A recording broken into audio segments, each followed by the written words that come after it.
हरे कृष्ण। दशम स्कंध 55वां अध्याय प्रद्युम्न का जन्म और शंबरासुर का वध। श्री सुखदेव जी कहते हैं, परीक्षित, कामदेव भगवान वासुदेव के ही अंश हैं। वे पहले रुद्र भगवान की क्रोध अग्नि से भस्म हो गए थे। अब फिर शरीर प्राप्ति के लिए उन्होंने अपने अंशी भगवान वासुदेव का ही आश्रय लिया। वही काम अब की बार भगवान श्री कृष्ण के द्वारा रुक्मणी जी के गर्भ से उत्पन्न हुए और प्रद्युम्न नाम से जगत में प्रसिद्ध हुए। सौंदर्य, वीर, सौशील्य आदि सद्गुणों में भगवान श्री कृष्ण से वे किसी प्रकार कम न थे। बालक प्रद्युम्न अभी 10 दिन के भी न हुए थे कि काम रूपी शंबरासुर वेश बदलकर सूतिका ग्रह से उन्हें हर ले गया और समुद्र में फेंककर अपने घर लौट गया। उसे मालूम हो गया था कि मेरा भावी शत्रु है। समुद्र में बालक प्रद्युम्न को एक बड़ा भारी मछ निकल गया। तदनंतर मछुओं ने अपने बहुत बड़े जाल में फंसाकर दूसरी मछलियों के साथ उस मछ को भी पकड़ लिया और उन्होंने उसे ले जाकर शंबरासुर को भेंट के रूप में दे दिया। शंबरासुर के रसोइये उस अद्भुत मछ को उठाकर रसोई घर में ले आए और कुल्हाड़ियों से उसे काटने लगे। रसोइयों ने मत्स्य के पेट में बालक देखकर उसे शंबरासुर की दासी मायावती को समर्पित किया। उसके मन में बड़ी शंका हुई। तब नारद जी ने आकर बालक का कामदेव होना, श्री कृष्ण की पत्नी रुक्मणी के गर्भ से जन्म लेना, मच्छ के पेट में जाना सब कुछ कह सुनाया। परीक्षित, वे मायावती कामदेव की यशस्विनी पत्नी रति ही थी।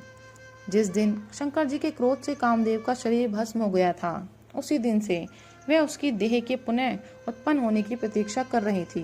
उसी रति को शंबरासुर ने अपने यहाँ दाल भात बनाने के काम में नियुक्त कर रखा था। जब उसे मालूम हुआ कि इस शिशु के रूप में मेरे पति कामदेव ही हैं, तब वह उसके प्रति बहुत प्रेम करने लगी। श्री कृष्ण कुमार भगवान प्रद्युम्न बहुत थोड़े दिनों में जवान हो गए।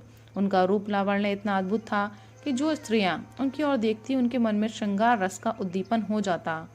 कमल दल के समान कोमल एवं विशाल नेत्र, घुटनों तक लंबी लंबी बाहें और मनुष्य लोक में सबसे सुंदर शरीर। रति सलज्ज हास्य के साथ भौं मटकाकर उनकी ओर देखती और प्रेम से भरकर स्त्री पुरुष संबंधी भाव व्यक्त करती हुई उनकी सेवा शुश्रूषा में लगी रहती। श्री कृष्ण नंदन भगवान प्रद्युम्न ने उसके भावों में परिवर्तन देखकर कहा, देवी, तुम तो मेरी माँ के समान हो, तुम्हारी बुद्धि उल्टी कैसे हो गई? मैं देखता हूँ कि तुम माता का भाव छोड़कर कामनी के समान हाव भाव दिखा रही हो। रति ने कहा, प्रभु, आप स्वयं भगवान नारायण के पुत्र हैं। शंबरासुर आपको सूतिका ग्रह से चुरा लाया था। आप मेरे पति स्वयं कामदेव हैं और मैं आपकी सदा की धर्मपत्नी रति हूँ। मेरे स्वामी, जब आप 10 दिन के भी ना थे, तब इस शंबरासुर ने आपको हर कर समुद्र में डाल दिया। वहाँ एक मच्छ आपको निगल गया और उसी के पेट से आप यहाँ मुझे प्राप्त हुए हैं। यह शंबरासुर सैकड़ों प्रकार की माया जानता है। इसको अपने वश में कर लेना या जीत लेना बहुत ही कठिन है। आप अपने शत्रु को मोहन आदि मायाओं के द्वारा नष्ट कर डालिए। स्वामिन, अपनी संतान आपके खो जाने से आपकी माता पुत्र स्नेह से व्याकुल हो रही हैं। वे आतुर होकर अत्यंत दीनता से रात दिन चिंता करती रहती हैं। उनकी ठीक वैसे ही दशा हो रही है जैसा बच्चा खो जाने पर, कुर्री पक्षी की अथवा बछड़ा खो जाने पर बेचारी गाय की होती है। मायावती रति ने इस प्रकार कहकर परम शक्तिशाली प्रद्युम्न को महामाया नाम की विद्या सिखाई। यह विद्या ऐसी है जो सब प्रकार की मायाओं का नाश कर देती है। अब प्रद्युम्न जी शंबरासुर के पास जाकर उस पर बड़े कटु कटु आक्षेप करने लगे। वे चाहते थे कि यह किसी प्रकार झगड़ा कर बैठे। इतना ही नहीं, उन्होंने युद्ध के लिए उसे स्पष्ट रूप से ललकारा। प्रद्युम्न जी के कटु वचनों की चोट से शंबरासुर तिलमिला उठा, मानो किसी ने विषैले सांप को पैर से ठोकर मार दी हो। उसकी आंखें क्रोध में लाल हो गईं। वह हाथ में गदा लेकर बाहर निकल आया। उसने अपनी गदा बड़े जोर से आकाश में घुमाई और उसके बाद प्रद्युम्न जी पर चला दी। गदा चलाते समय उसने इतना कर्कश सिंहनाद किया मानो बिजली कड़क रही हो। परीक्षित, भगवान प्रद्युम्न ने देखा कि उसकी गदा बड़े वेग से मेरी ओर आ रही है। तब उन्होंने अपनी गदा के प्रहार से उसकी गदा गिरा दी और क्रोध में भरकर अपनी गदा उस पर चलाई। तब वह दैत्य मयासुर की बतलाई हुई आसुरी माया का आश्रय लेकर आकाश में चला गया और वहीं से प्रद्युम्न जी पर अस्त्र शस्त्रों की वर्षा करने लगा। महारथी प्रद्युम्न जी पर बहुत सी अस्त्र वर्षा करके जब वह उन्हें पीड़ित करने लगा, तब उन्होंने समस्त मायाओं को शांत करने वाली सत्वमयी महाविद्या का प्रयोग किया। तदनंतर शंबरासुर ने यक्ष, गंधर्व, पिशाच, नाग और राक्षसों की सैकड़ों मायाओं का प्रयोग किया, परंतु श्री कृष्ण कुमार प्रद्युम्न जी ने अपनी महाविद्या से उन सबका नाश कर दिया। इसके बाद उन्होंने एक तीक्ष्ण तलवार उठाई और शंबरासुर का किरीट एवं कुंडल से सुशोभित सर, जो लाल लाल दाढ़ी मूंछों से बड़ा भयंकर लग रहा था, काटकर धड़ से अलग कर दिया। देवता लोग पुष्पों की वर्षा करते हुए स्तुति करने लगे और इसके बाद मायावती रति, जो आकाश में चलना जानती थी, अपने पति प्रद्युम्न जी को आकाश मार्ग से द्वारकापुरी में ले गई। परीक्षित, आकाश में अपनी गौरी पत्नी के साथ सावले प्रद्युम्न जी की ऐसी शोभा हो रही थी मानो बिजली और मेघ का जोड़ा हो। इस प्रकार उन्होंने भगवान के उस उत्तम अंत्यपुर में प्रवेश किया जिसमें सैकड़ों श्रेष्ठ रमणीय निवास करती थी। अंत्यपुर की नारियों ने देखा कि प्रद्युम्न जी का शरीर वर्षाकालीन मेघ के समान श्याम वर्ण है, रेशमी पीताम्बर धारण किए हैं, घुटने तक लंबी भुजाएं हैं, रत्नारे नेत्र हैं और सुंदर मुख पर मंद मंद मुस्कान की अनूठी ही छटा है।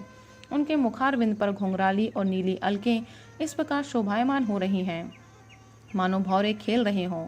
वे सब उन्हें श्री कृष्ण समझकर सकुचा गईं और घरों में इधर उधर लुक छिप गईं।